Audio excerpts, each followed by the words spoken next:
इंसान हमेशा तकलीफ में ही सीखता है। खुशी में तो पिछले सबक भी भूल जाता है। मोहब्बत को अल्फाज में नहीं, लहजों में तलाश करें। अल्फाज तो मुनाफिकीन के भी मीठे होते हैं। अगर किसी से कुछ मांगना है तो मोहब्बत मांगो, मिल जाए तो सब कुछ मिल जाता है।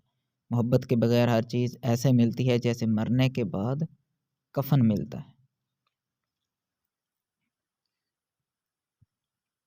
वजूद कितना भी हसीन हो, आखिर किरदार बाजी ले ही जाता है। ऐसे लोगों के साथ वक़्त गुज़ारें जो आपकी ज़हनी सेहत के लिए अच्छे हैं।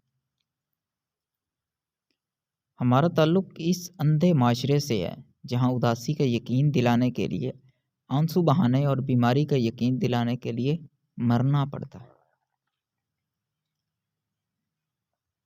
बीवी के दूध चूसने के 3 फ़ायदे। बीवी के पस्तान बड़े हो जाते हैं, मर्दाना टाइमिंग में इजाफ़ा होता है, औरत खूबसूरत हो जाती है।